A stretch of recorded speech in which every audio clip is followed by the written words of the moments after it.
This is Cromar with TGN, welcoming you to another World of Warcraft Cataclysm video. This is part 22, the 22-part series DPS rundown, and we are finishing today with the Elemental Shaman. Yes, it's been a long road, but we're finally finishing the series.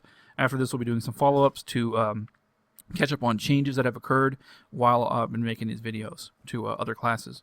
But anyway, let's get down to business here. Now, if you've seen the Enhancement Shaman video, you know that Searing Totem is still a little screwy as far as attacking dummies, so I've decided to just go ahead and do the same thing I did with the last video and just record some heroic damage instead, and that's fine.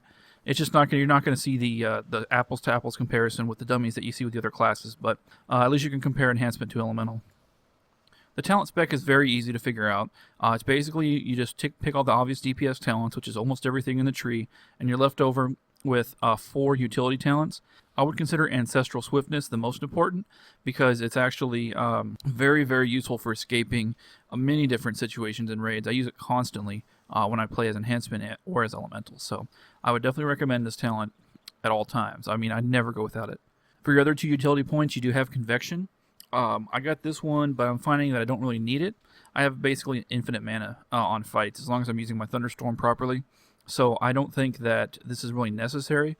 You could probably put this in Elemental Warding, and if I go raiding tonight or anytime this week on this character as Elemental, I'll definitely do that. I'll definitely put the points into Warding because your healers will appreciate it. Other options besides those, you do have Earth's Grasp for added control, which is okay. Of course, you have to recast Earthbind to recast Earth's Grasp, and has a greater cooldown than the duration, so you can't really keep them controlled for very long. That makes it not quite that useful. Totemic Reach. Now here's a good one. This actually, it really helps your raid for the fights where everyone's spread way out. So this is something you can consider as well. Maybe if you find 2 other points that you can dump. There's not that many you can really dump, but I would definitely get Warding first and then look at trying to get Totemic Reach. Glyphs. Now, for Prime Glyphs, there's a handful of talents of glyphs worth considering, but I really feel like the 3 I have picked are significantly better than the others. The Glyph of Flame Tongue, 2% passive crit, this is obvious.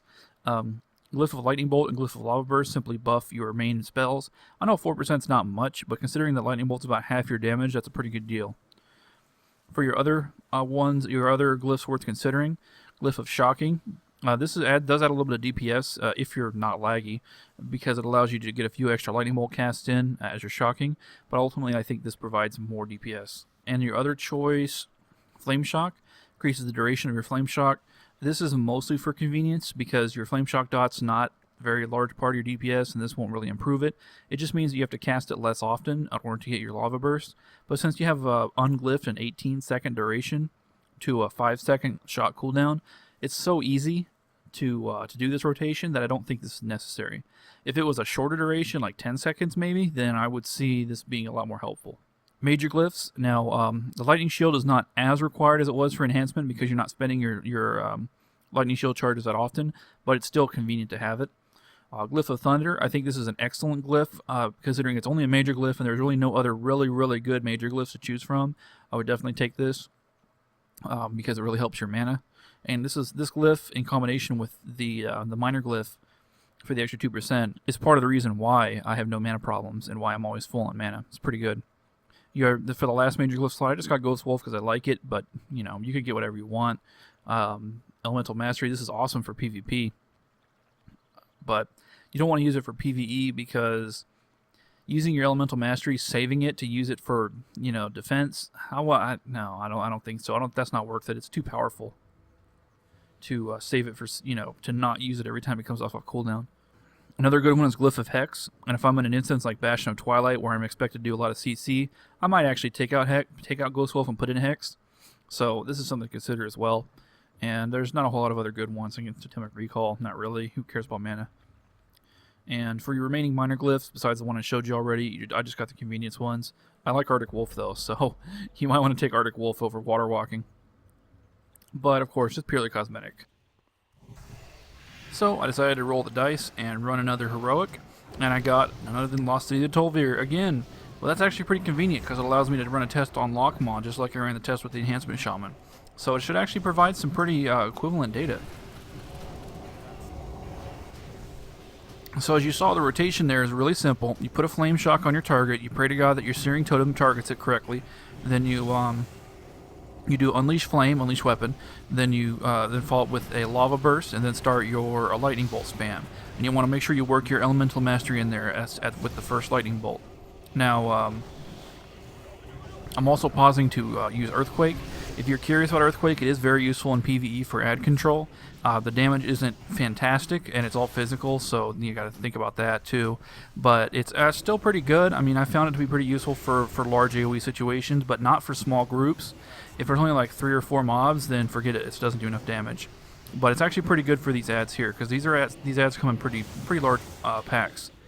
So as you see, the damage is actually good. Although I'm not top on DPS, this rogue is absolutely kicking ass here. So that's actually pretty impressive. But the rotation is extremely easy to maintain. You just have to react to your occasional lava burst proc, since your lava burst will instantly reset the cooldown sometimes on the flame shock dot. Of course, you do have to maintain your flame shock buff as well, your flame shock debuff.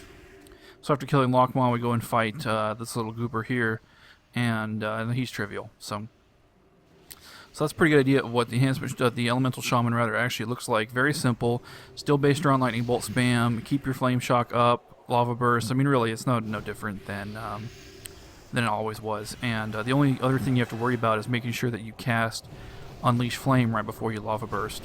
Now, they don't have the same cooldown, which is kind of obnoxious, but there's another refresh. If you watch the dot timer, you saw it just refreshed like almost immediately after I used it.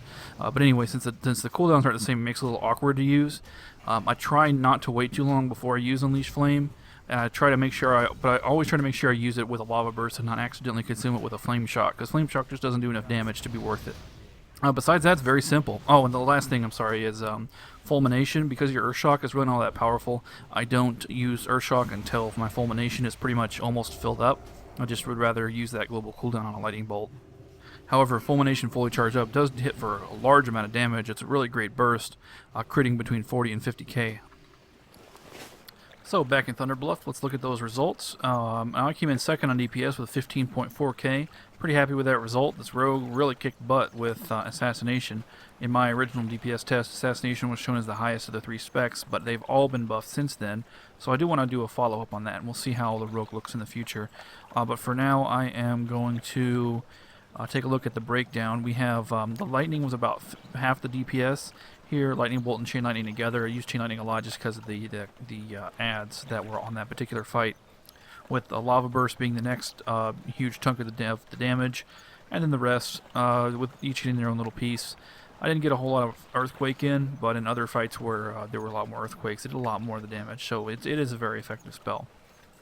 As far as crit rates, of course, lava burst better be 100% crit. If it's not, you're screwing up.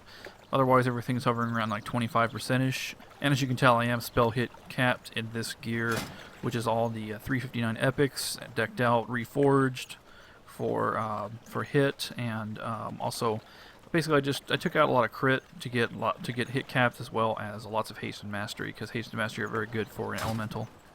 Searing Totem, by the way, did about 2k DPS, but it didn't do a large percentage of damage because it unfortunately was not really attacking very reliably. Matter of fact, 1/5 of its hits were against the stupid ads, and even though I had Flame Shock on Lockmaw all the time. So there goes that theory. Flame Shock is not really working for directing your Searing Totem right now, but I'm sure it will be. I mean, obviously, it's a very awesome thing, and it really should be that way, so hopefully it'll get fixed and it will properly target the future. Well, that's it for the Elemental Shaman, and that's it for the DPS rundown. This is episode 22. It is finished. DPS rundown's finished. Now I'm going to do follow-up videos covering specs that have changed, including Hunters, Rogues, and whatever else I find out it's changed. I know they nerfed locks a little bit. Not sure how much that was. I'll probably check that out and see if that's worth making a video over. And then that'll be done, and we'll be wrapped up in time for release. But thanks for watching. I appreciate your patience waiting for me to finish this long series of videos. This is Cromar with TGN, as always, asking you to please rate, please comment, and please subscribe.